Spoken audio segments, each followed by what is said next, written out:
We have another episode of Send Them to Dino, and today we have a very, very inspiring man. His name is Manny, and he is the owner of A Taste of France bakery right here in Winnipeg. Check it out. So, Manny, what's it like having the best French bakery in town? How do you feel?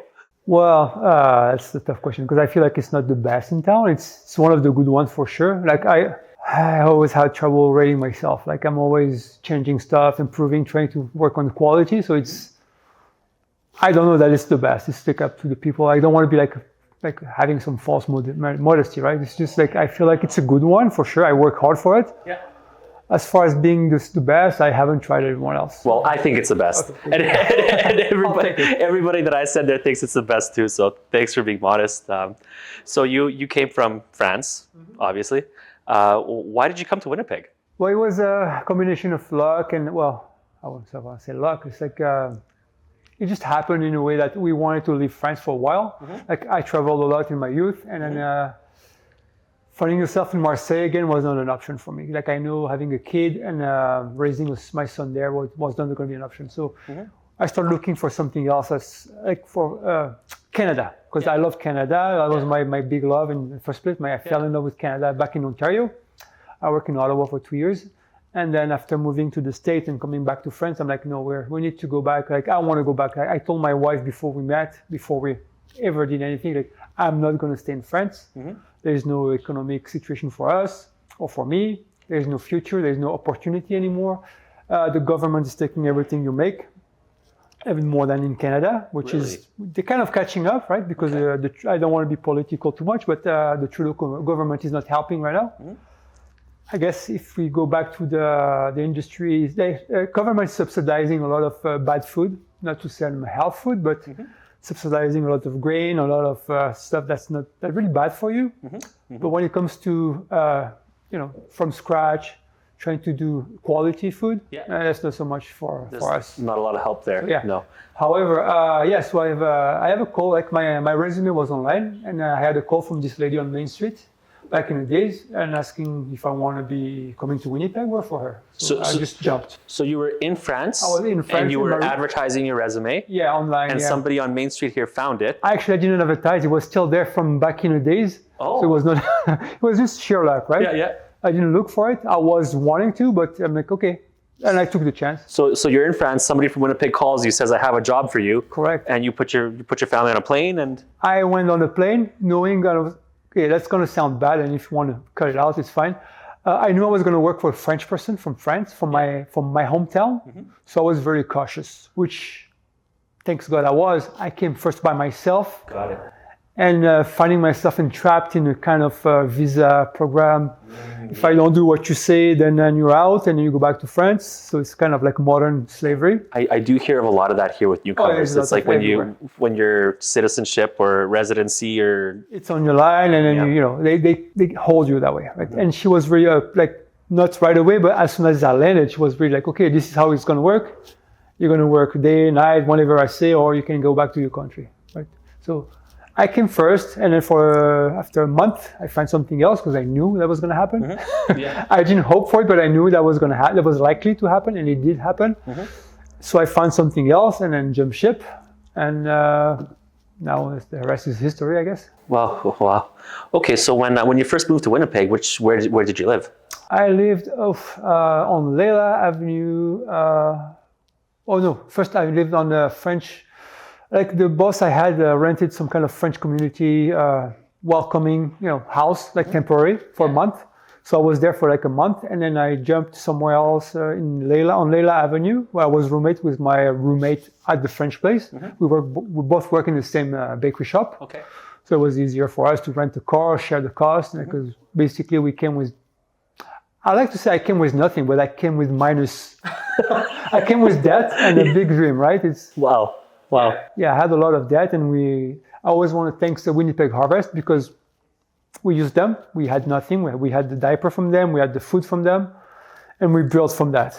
So that was my reintroduction to Canada. That's incredible. Yeah, I haven't heard anybody say it that way. People usually say, like you said, they came with very little or nothing, but you said you came with debt. Yeah. Wow. So then you worked where you worked for a bit, and then how'd you get from there to having your own bakery? Wow. I don't even know sometimes. It's like it was like a slow progression. Of course, it was not my dream to open a bakery. It was my dream to run one, maybe. Okay. Like I always thought I would work for myself, but it's like, somewhere in the corner of my mind, I was not, but I was kind of pushed by all this visa issue, all this quality, like when you work for someone else, can you lower the quality? Because the costing is this and the costing is like, I don't want to do what I do because I like the product. I'm all for the flavor. I like the taste. I like the sensation. I like the sharing. I like the making people happy. The quality. Yeah, all that is very more important than I understand there's a business standpoint. There's at some point we're here to make money. Money being like the gas in your car, right? You don't buy a car I hope I'm going to make a gas. No, I hope I'm going to go somewhere. So the money is needed, but it's not like I don't wake up for the money. If I wake up for the money every morning, I'd be probably doing something else, like real estate. Like real estate? It's real estate's tricky when it comes to money. All right. I mean, you know what I mean. I know what you mean. It's not the great place, especially in this economy, trying to. You're not here for the money if you do food. But there's, I think I get what you're saying though. Yeah, I mean, even in my business, I don't wake up thinking about the money either. I want, like you, I want people to be happy. I want to, in my world, it's more about helping people. In your world, it's more about giving, sharing. Yes, and, exactly. Like I say, if I could do the same amount of money doing something easier, that's not an easy job. Yeah. It's a lot of nights. It's a lot of like hours. It's like So what time do you start your day? Well, it's been a while now since I lost my baker to health issue. So I'm on all fronts. So it's like it could be midnight, 11:30 sometimes with busy weekends. So 11:30 a.m. or p.m.? PM. PM. Okay. So you start your day before the day starts. And then I'll go back, and sometimes I'm back and forth because I drop my son off to school, as we don't have any family here. Marine has started to work again, so we're trying to do the best with what we have. So I go to work, I stop, I take my son to school, I go back, I go to the shop for the store, I go to the shop for the house. It's so you're driving your son to school and there's stuff baking for when you get back. That's the thing, yeah. Wow. Oh yeah. Wow. It's life. And the more difficult it gets, the more resilient you get, and the easier it becomes, right? It's growing like a thicker skin and and I'm the same way. I always seem to find a new problem to solve. And that's like when you're married, right? You're married. My dad always said, marriage is the art of solve the problem you would never have if you were single. My dad said the same thing. That's basically what it is. Yeah, exactly. So what was your experience? Like, was it Taste of France the first business you started, or did you have? Okay. No, it's the first. It's not the first I ran, but it's the first I started. Okay. So how'd you find that experience? It's again, it's hard to say. It feels like it's a dream, not because it's all like. Fantasy land. It's just like it's all cloudy sometimes. It's like it happens so fast. It's like it was a long process. Yeah. Because getting approved, not being from here, not having any like real funds to put forward. It was a slow process. It was a grind definitely to learn all the laws, all the tricks and techniques like the financials, finding money out of nowhere, right? So, but once you get the approval of the bank and everything, it's going to get rolling. It's like, oh my God, you're just thrown there. Yeah. And then a big major imposter syndrome arrives because you're like, first time, like, what am I doing now? Okay. It's like, you're basically you got there. It's like, okay, now what? Right. No experience in owning a business. And I could definitely relate to the imposter syndrome because you start doing it and you start kind of just doubting yourself and questioning yourself and almost feeling like you don't belong doing what you're doing. Like, what am I doing? It's like when I bought my first house in Winnipeg, the one you sold, I was like, I'm not supposed to be here. This is just, I cheated. It's like you feel like, I've cheated the system. Yeah. So that's how we feel. I felt a lot of that too when I started my career, and I had a big fear that nobody would take me seriously. And then but then after kind of doing it for a while and helping a few people out, I actually, just to be honest, I've been doing this about 3.5 years now, and just a few months ago, I think I finally started. I kind of like accepted my role and I started taking myself seriously because I noticed that other people are taking me seriously, and that's what it took a lot of that for me.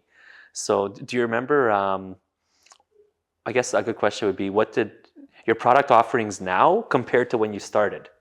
What's the same and what's different? It's all virtually the same because I always have this image. Like I'm switching things up like seasonally, and but it's like in my mind I was always really clear what I wanted to do. Of course, sometimes it's a little touch and go. You have more staff, you have less staff, so you take some product out. But when I first started, like it was so crazy. Like I just sold whatever I could make, and then it kind of slowed down a little bit more because we changed the concept. We kicked out all the decorated cake, all the cupcakes, which I kept for a little while, but that was not my thing, right? It's like if you want to do something good, you do what you like to do and what you're the best at, right? It's like that's what I realized in my business. I have some forte and I have some stuff I'm not very good at. So like, internet, Instagram. So being good at what you do is knowing how to delegate and what you're not good at. Yes. If you want to run a business, you want to delegate what you're not good at. It's not, sometimes it's just a waste of energy. 100%, because I can relate to that a lot. Because even when I started doing what I was doing, I realized very quickly, I need to be on Instagram. I need to advertise. I need to do all these things. And initially I tried doing it all myself. And then it's frustrating because I do something myself and it's not as good as what the competition's doing. And it's taking me longer to do than the competition, So I learned very quickly. You need to, like you said, delegate, outsource, and focus on the things that... Do what you do best. Yeah, do what you do best and do what's, like we talked about, like you mentioned earlier, you do have to make money. So you do the stuff that you're good at that's going to make the money. And everything else kind of just figures itself out. Yeah, for me also, it's like the wisdom of listening a lot of podcasts, right? And then the big entrepreneur, they tell you, if you get someone around you that can do like 70, 80% as good as you, then let them do it. Let them do it. Yeah, even if you have to pay them to do it, even if it takes them twice as long, it's just one less thing on your mind. And that's having all these hats all day is just like you have to choose at some point if you want to last or if you want to do great now, or it's like, is that like a finite game or is that like an infinite game? Yes. And like you mentioned, all the wearing different hats. Like, before I got into this, I thought that we had two things. I thought that we had time and money, but we also have energy, we have focus, and a few other things, right? So what I realized is like every time you put that hat on and then take it off and put a different hat on, it takes a lot of focus and a lot of energy to do that. Even if it's a task that takes, let's say, a minute, right? It's a quick thing that you have to do or whatever. Just doing that might take 10 minutes away from the next one. That's completely true. Right? So I read a bunch of books on this. I listened to podcasts, audiobooks, and I had to go through, I think, 5 or 6 until it finally sunk in that you need to do less. Because as an entrepreneur, you're always looking to do more, right? But no, like you said earlier, the key is you need to do less and focus on the things that matter the most. It's just like being a person in general, being a man or being a woman. It's like knowing what you're capable of, and specifically knowing, know thyself. Knowing what you can do and you don't want to do. Exactly. If you know yourself enough, okay, this is what I need to do, and this is what I have to do for someone else. Exactly. Yeah, and that's it's funny. Like it takes a long time to realize that, right? And then I guess it's part of the ego, like, oh, I want to do it because I have my vision. Nobody else has my vision. But being a good entrepreneur, it's like knowing how to spread your vision to everyone else. Like this is how I want it done.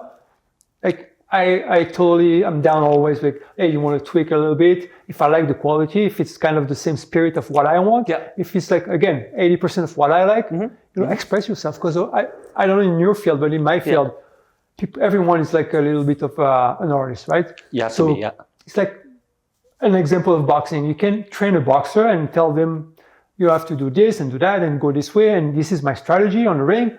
But at some point there is themselves, right? And how they react, how they're going to feel it. And that you can control. Exactly. And trying to fight that, again, takes energy. It's no point. There's no point. It always comes back to, And once in a while, the people that you delegate to, they surprise you. They do it better than you somehow. That's what you want to do. It's like, and perfection is perfect. That's what I told my staff. Like I was having a discussion with one of them. It's like, I'm trying to do everything perfect. You don't want to do everything perfect. You know why? Because if you take perfection, like let's say, like I'm listening to a lot of podcasts. Perfection is like, the algorithm is perfect. It's going to give me more what I want. But sometimes it's not perfect and it gives you something else. And then you figure out, I actually like this too. I just discovered something, a new field in science that I like to study and I like to know more about. So imperfection gives you more of what you need. Well, in a good example, I'm not sure if this is true, but I heard a story about how chocolate chip cookies were invented. I've known of it, I heard of it, but I can't remember honestly. Okay, so what I heard happened was before they would make chocolate cookies, but the chocolate would be melted in with True. Yeah. and then there was somebody somewhere Forgot. that got a big rush of 40 or 50 people. They didn't have time to melt all the chocolate, Yep. so they put it into chunks in the cookies. I heard that. Yeah. And now everybody loves chocolate chip cookies, Yeah, it's the best. right? Yeah, It's the best. so sometimes done is better than perfect. That's exactly. Done is done. Yeah. No, that's great. So with employees, like how are you finding staff these days? So there's a big, I don't know if you noticed, but there's a big Ukrainian community coming to Winnipeg. Mm-hmm.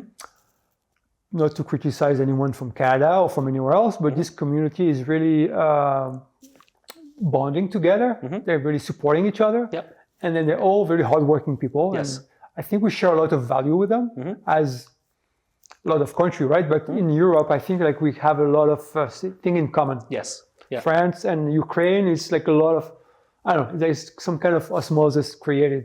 And then they have a lot of people. They know a lot of people.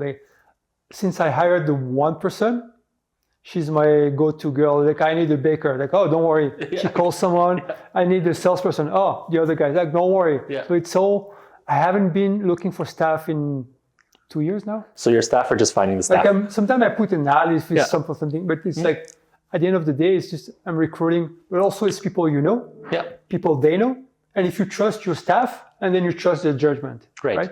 It's like, I had this discussion a lot with my former bosses, like, okay, you're hiring me to do this job, but then I'm gone, and then you tell people, well, no, you shouldn't tell people anything. If you put me in charge, and then I'm in charge. And if you don't like something, you tell me.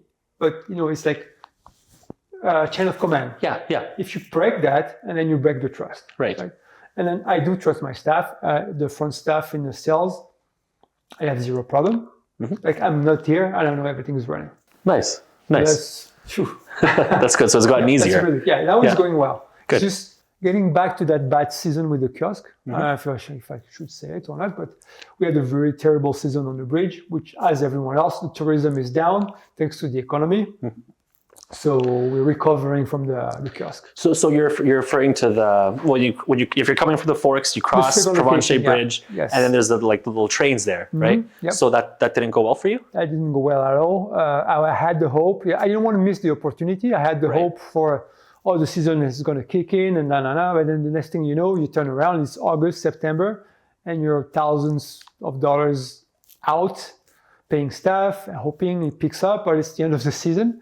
So now we're actually recovering for it. Wow. So it's going better. Like, thanks God, my location makes enough money to have covered everything and getting better. But we took a big hit, and And you're saying it's because you feel tourism is down. Tourism is down for a fact. Because the kiosk next to us, I don't want to name names. Yeah, of course. They told me the same. It's like, we're just waiting for customers, which never happened the years before. Interesting, because anytime tourists come here, the Forks is probably the first place that people will tell them to go. And that's maybe the first place I would go to open another location. But in between the bridge is famously and famous for not really working, right? Yeah. So there was a restaurant, that was a museum, there was 2 restaurants actually. They didn't work out. Right. It's just, you have to go there. There's no parking. There's no, again, not sure what the plan from the city is. I feel like, in Marseille, my hometown, we have a little train that goes in a little, wherever you can access like by foot or it's too hard for tourists to go. They have this little electrical cart train. It looks like a little train. Interesting. And then that takes you there. They could do the same in Winnipeg, from the parking to the restaurants. And just have it going in a circle, kind of? That's it. It's a little loop. I mean, we have the free buses. We have that downtown, but sometimes having the ideas, right? I'm not blaming the city. It's just like, or maybe that's not the main focus as well, or a big worry. But I was gonna say I don't know if I would recommend anybody take one of the free buses downtown. Same. It's not what it was supposed to be. It's not. It's tricky. Yeah, sometimes it comes from a good intention, but I'm not doubting that. Yeah. Just especially the lack of parking really hurts in winter. Yeah. Mostly. Yeah, you don't want to go walk the bridge in winter. No, if I'm going out on a date or if I'm taking a friend out or if I'm going somewhere in the middle of winter, where I'm parking is a big factor. Yeah. In the summer, not so much, but the winter is really when this kind of service would be needed. And also, that's also when people are looking for warm places, right? Correct. And a free bus is a warm place. That's important. Yeah. So what? So you spent some time in France not long ago. You were there for about a month or so. Yeah. I'm always curious to hear. So we see the struggles, like the mental health struggles in our city are pretty obvious when you go to certain places. Is it like that in France as well? Is it different? Are we all the same, or do we have the same problems, different problems? Like, what do you see? I feel like we're all the same, but it's virtually, with all the world, like one world economy, and then everything is, it's just, everything is so televised, right? Televised? I don't know how to say. Televised? Televised? So even when you look at body language, you can't tell anymore who is from which country, because we all have the same shows. I see what you're saying. Yeah. So basically, it's hard to tell there is a difference. There is a cultural difference. Now, I think in terms of mental health, it's pretty much the same, although we have a different baseline, right? I would say in my hometown, the violence is so high, that's something that's going to terrify someone here. It's going to be like, ugh. Really? Yeah. But, to a certain level, we all have the same problem. Okay. Like with more tolerance, right? More resilience, more like I feel in Canada, I don't want to say we, even though I'm Canadian, like people who grew up here, it's more like, okay, I'm in a little cocoon, everything, not everywhere, but like globally in Canada, it's pretty safe.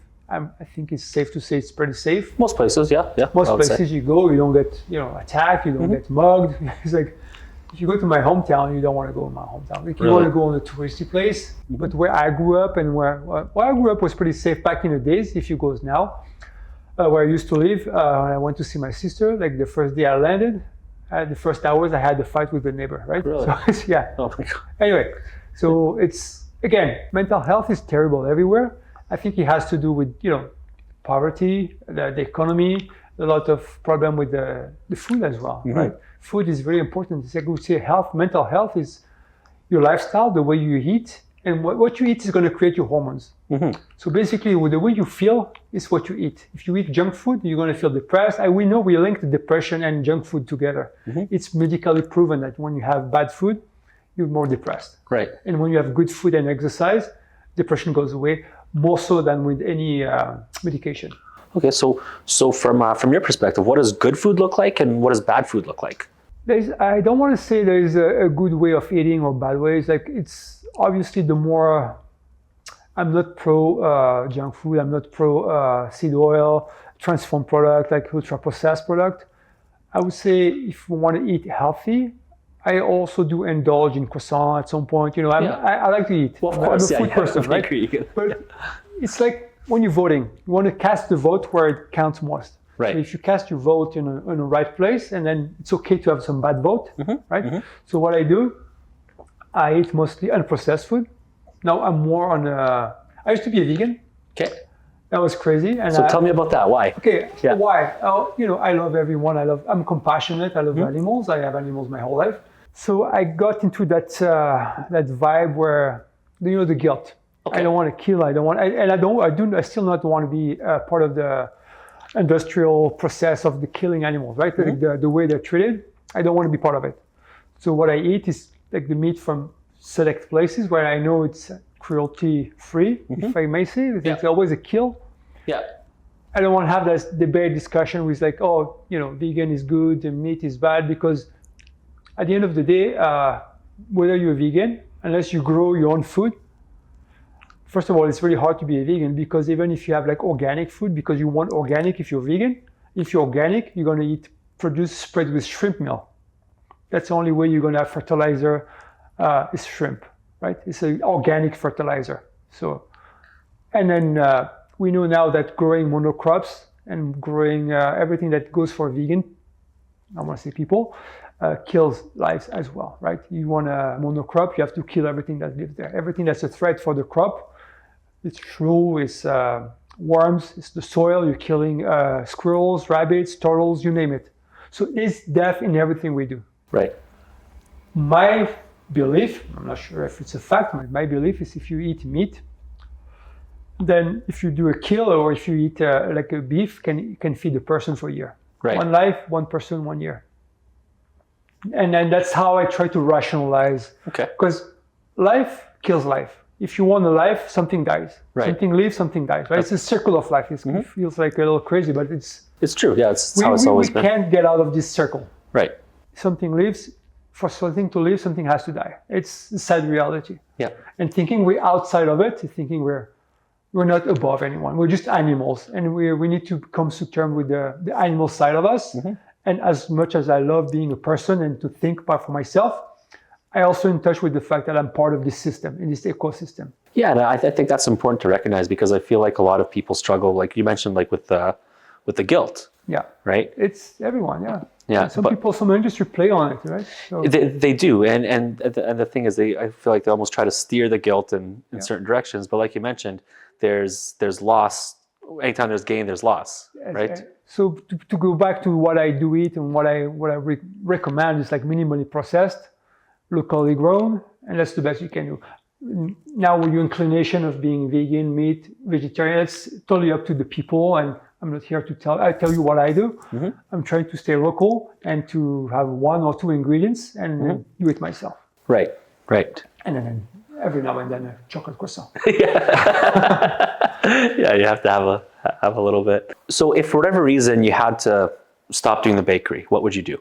It would be in sports. Sports. I was always practicing. Like since I'm 3.5 years old, I started judo. Okay. Until I was 13 and a half. Oh, 16, I guess. No, 16. I love judo. It's a great discipline. It gives you guidance. Although I had great parents who gave me guidance as well, but it's a different version, right? It's more like self-discipline. If you want to, that's what I like combat sport, because combat sport is all up to you. Right. And you can't deceive, you can't fool yourself like, oh no, I lost. I see a lot of team games, and those are great, right? Yeah. But you can deflect. If you're not winning, you're not good enough. Right. There's no, babying yourself or being in this new politically correct society, or everyone should win, everyone should know. It's up to you. Right. If you're good enough or you're not. Did I train enough or did I not train enough? Right. It's either he was better or I was better. That's the thing. Or now I need to pull myself by the bootstrap and get better, or quit. Two options. Right. But so I would see myself like coaching maybe kids or the younger generations, because I'm not the best judo or boxing person, but I was good enough so I can teach and then pass it on. It's just like life is about passing things on, I believe. I've seen a lot of the chefs I love, like pastry chef. Those are my heroes. Yeah. And I always feel like, oh man, those people are going to die, and everything they know, it's gone. But some of them teaching, some of them having books out, and that's what I want to do. I just want to pass things on. And I think that the thing I like as much, if not more than my job, is sports.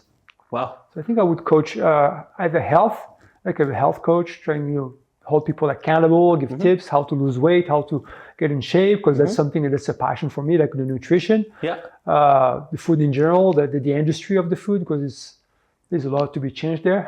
Yeah, definitely. So either get in politics if I ever get my English right, or teaching or sports, something in sports. I feel like you're too honest for politics.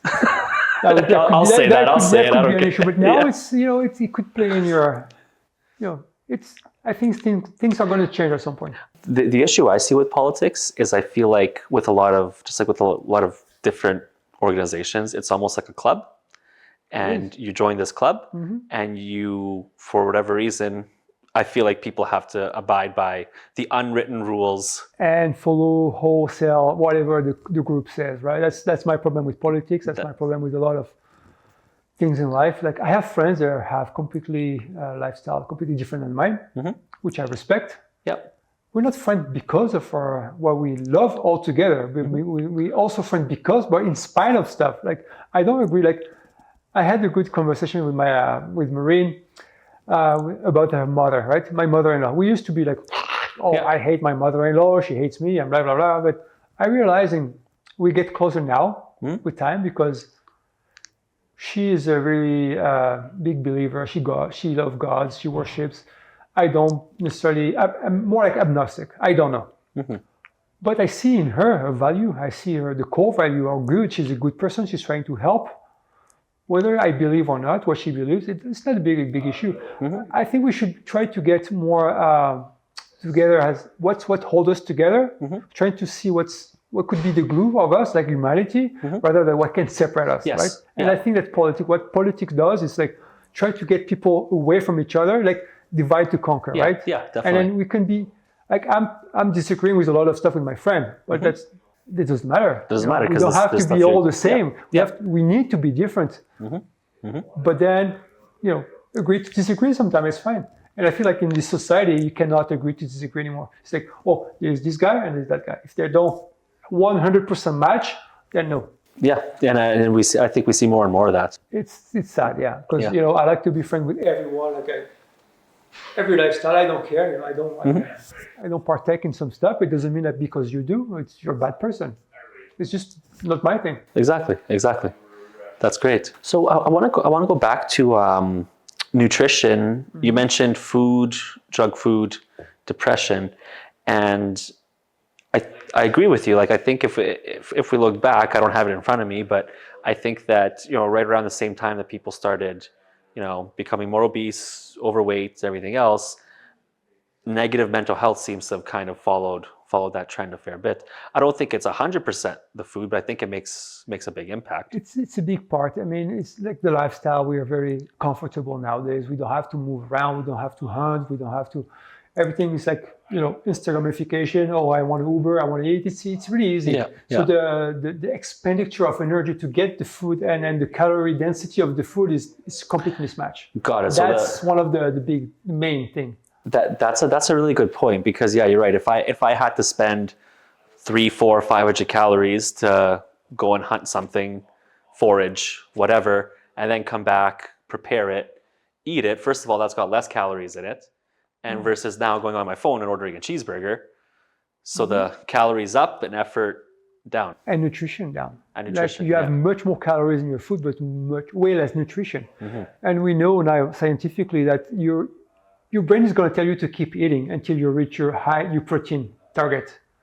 Your brain doesn't care about the carbs. It doesn't care too much about. It needs fat for functioning, for sure, like 50% fat. Like your brain is cholesterol. If you don't have any cholesterol, then that's a different subject. But I don't want to get too medical. Sure. But if you don't have cholesterol, you die. That's basically, you need cholesterol.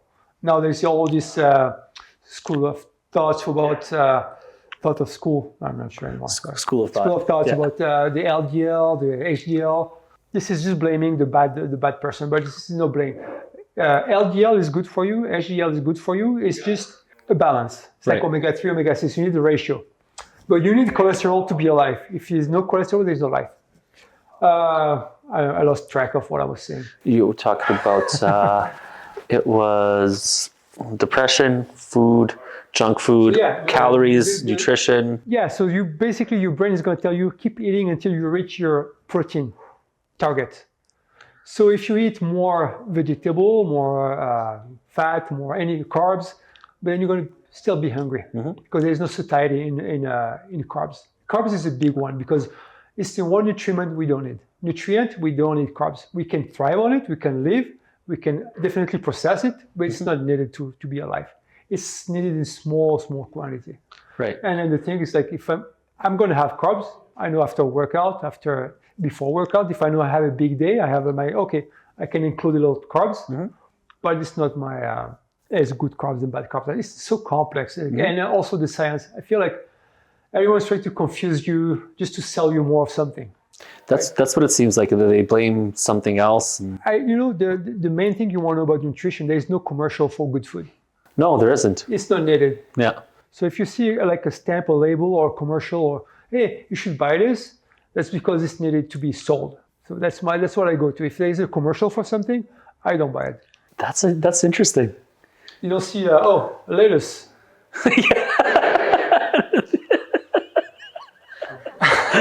Here's a lettuce. Yeah. And you actually introduced me to fasting, and I did a few fasts. I did 2 days, and I did 3 days. I think I did 2 days twice, then I did 3 days once. And you could probably explain it way better than I can, but why is fasting good? Fasting is good. It's a tool. Again, I changed my views on fasting, knowing that it's, the science evolved. There's more and more research. So I still do practice fasting. not for so much the autophagy, because now we know that we can get autophagy through a workout, and you get a better autophagy through workout. And if you do want to fast a little less and then include more workout in your fasting, reasonably, and then you can induce more autophagy. So autophagy is like the self-feeding of the bad cells in your organs, right?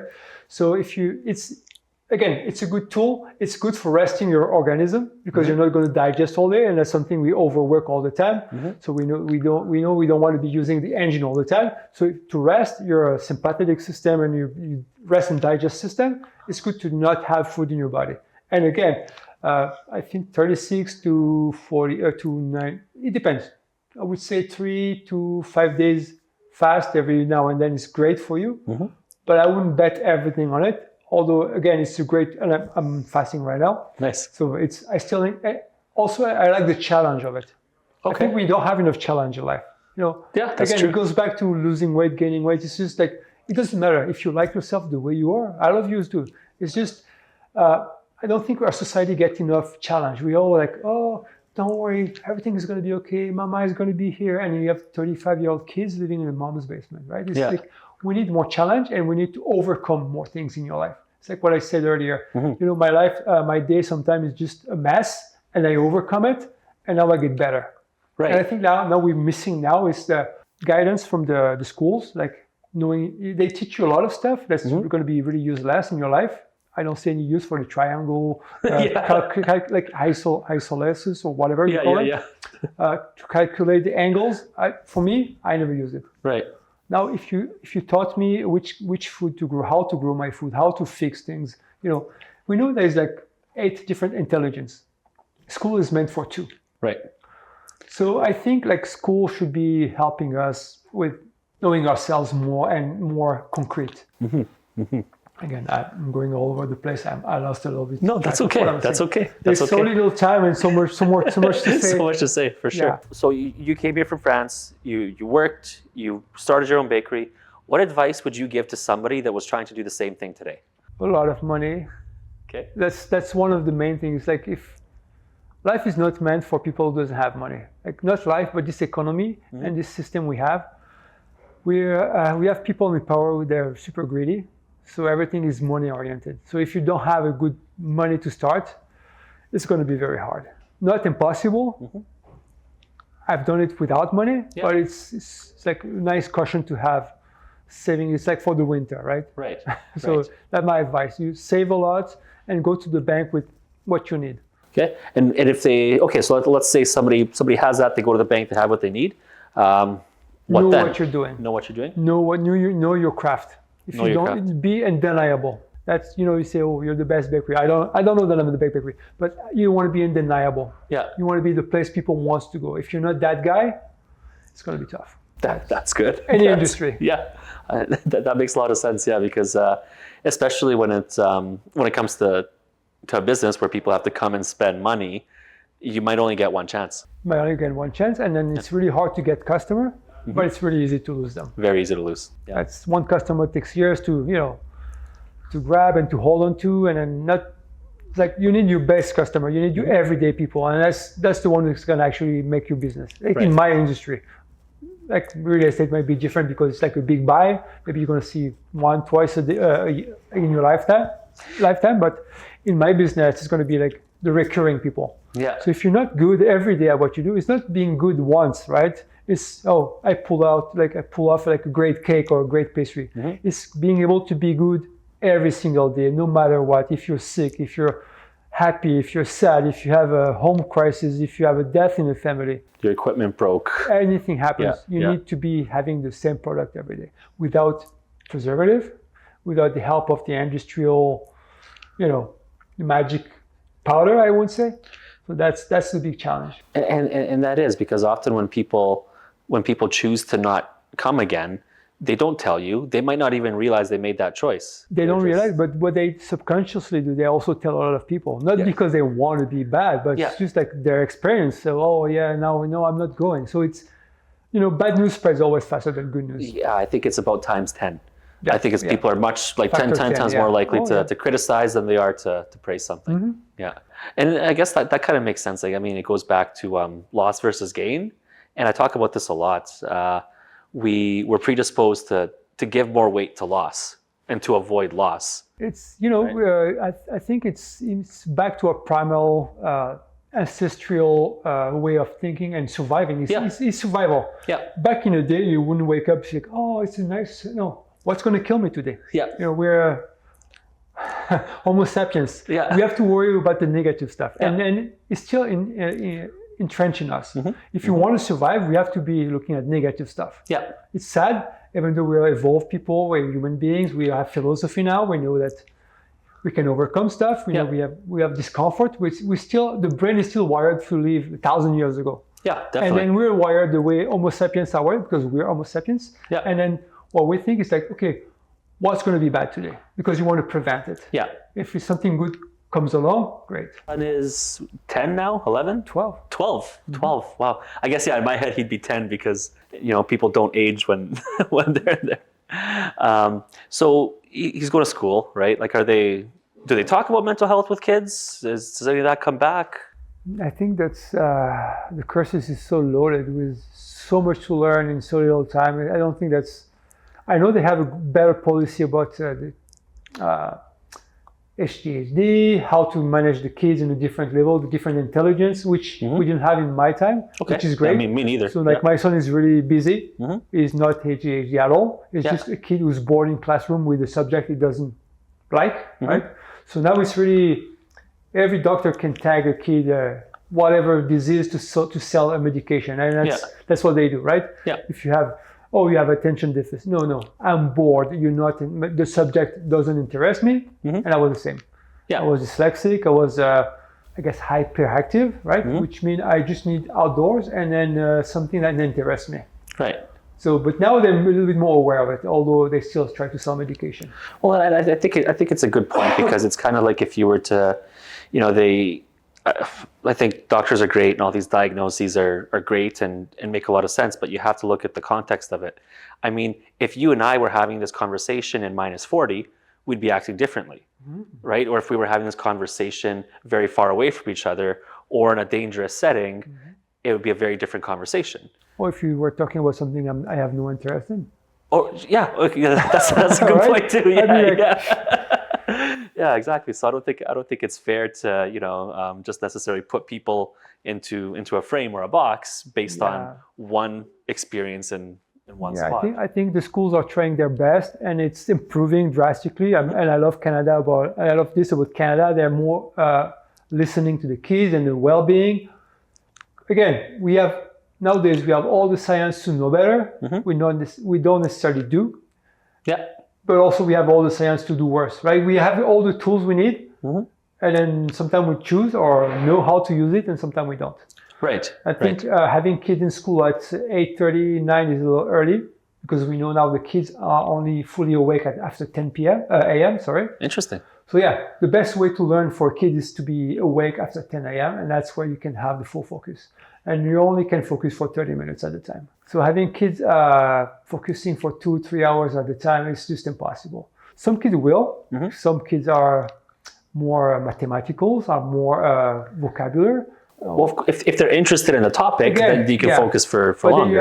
And then you're missing the six different form of intelligence, which doesn't include to be in a classroom for 6 hours. Right? It's like Einstein says, if you judge the fish for the ability to climb a tree. Right. We have all different animals but school is one ability or two. And if you don't have those two abilities, and then you're labeled something else. You have a disease.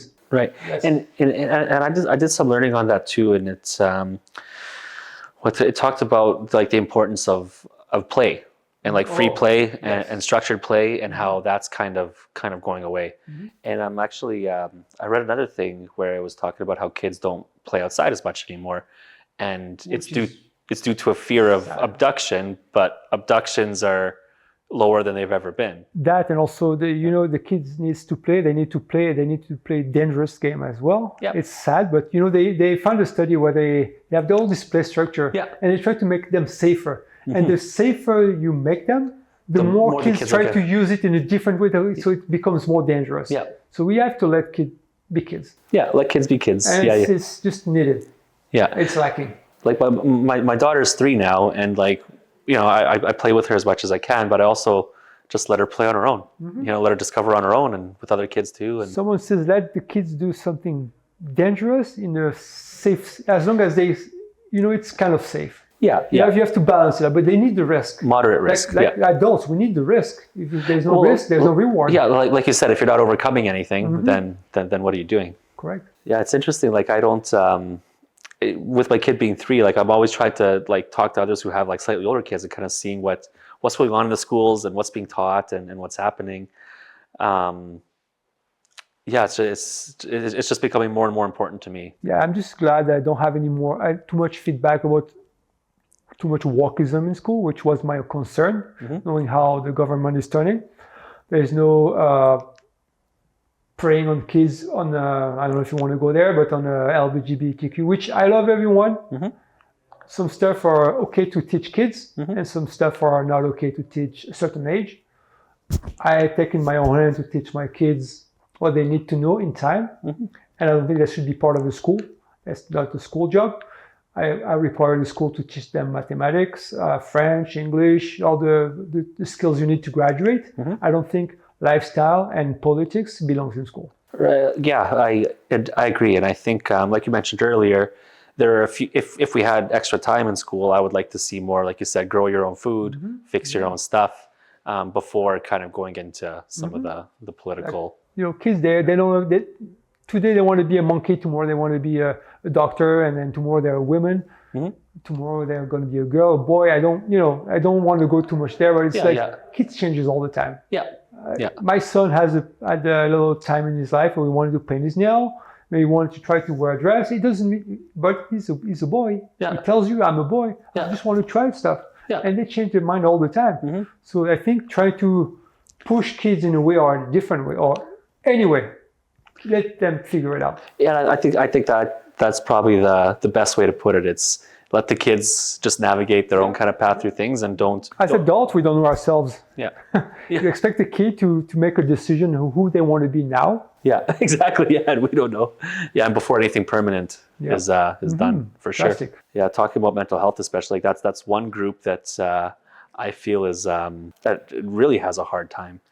And one thing that I come say, and I'll probably get shot for this, but I'll say it anyway. It's like one group that I feel really bad for these days are the people that are homosexual and don't necessarily want to be part of this larger umbrella. Oh yeah, my friend is like one of my best friends is gay, and I love him. Yeah, like I have so many gay people in my life. I don't even know how I was born. Yeah, but yeah, they feel the same. Like they just got married. Nice. My buddies, and they just like this is not us. Yeah, like I don't want to be that. It's like I don't want the bad French who give the French this reputation of not showering and being loud and whatever. Like I'm not them. Is that the reputation that they have? Oh yeah. Okay. But same for any. I can speak for the gay people, but I know them. I know a lot of them. It's like no, we're not that. This is like a small nucleus. That's a small, very vocal minority because they're vocal. Right. It's like any trouble in the world that like people point this minority, they're bad. No, there's a small bad minority who's very vocal. Right? And that's the thing, because again, the people that are complaining are the most vocal, the most likely to be heard, right? Oh yeah. And it becomes a bigger problem when the people in charge of a country are part of this minority, because now they try to push agendas on the kids and on us. Right? Through the in support of. Because everyone wants to be supportive. Again, everyone has to agree. Everyone has, agreeability is a big trait, and then it's great. But not everyone is the same.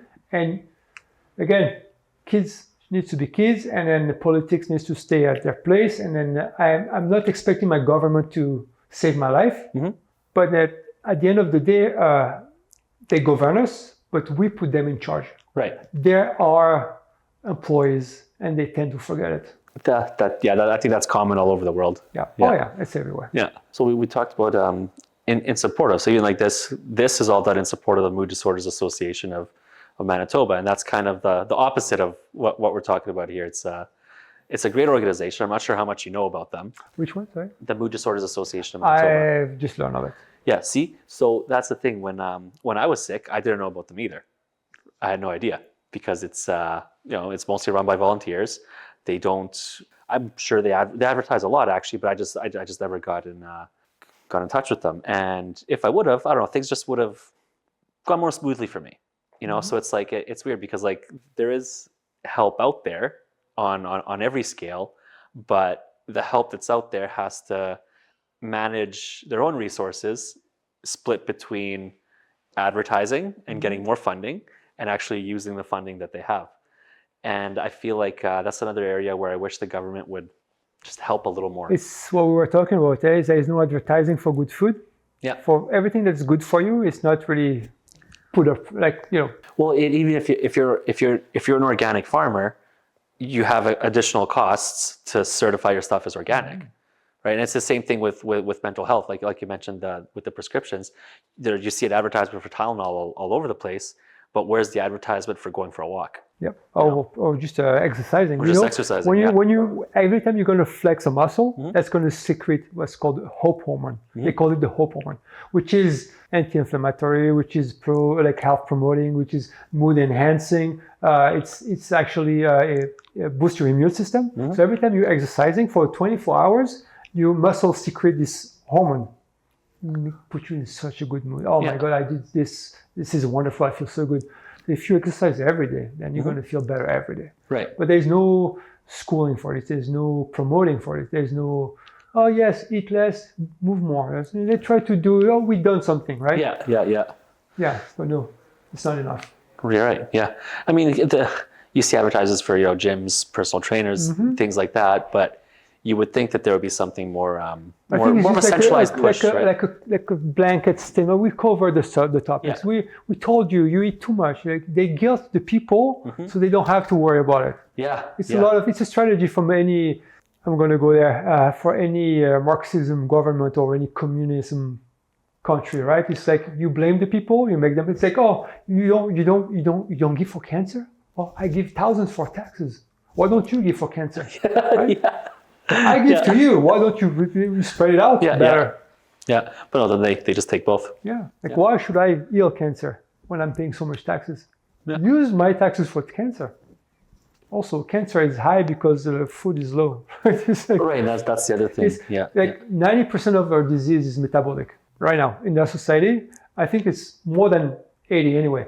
I don't have the numbers in my head, but it's like most of the medication we take and the diseases we have is due to our food system. That's where it starts. That's where it starts. So what's the solution? Solution: education, and also accountability. I was born to obese parents, so I always thought I had obese genes. So yes, I have those genes that can be triggered. I'm more likely to gain weight, but now you have genes, but you have epigenetics, right? Epigenetics is what you do. It's your surrounding. You're the 10% you frequent. You're the 10% you're surrounded with. Yeah. You're surrounded with 10 losers, you're going to be the 11th. You're going to be surrounded with 10 millionaires, you're going to be more likely to be the 11th millionaires. 10 smokers, you're going to be the 11th smokers. So the people you interact with, the 10 closest people you have is like your epigenetics. They found a study where they analyze adopted kids. They have the same disease or predisposition to disease as the adopted parent, not the actual parents, right? So lifestyle. Yes. Interesting. Yes. They had similar health problem that with the not real parents. So even though they, so different genetics from their adopted parents, different everything. And they have the same likeliness to have the same disease. Interesting. Okay. Was there anything else that you wanted to? Nope. I'm happy with that. Okay. Well, Manny. It's always nice to see you. It's always nice to see you. I don't care what we talk about. Yeah, for sure.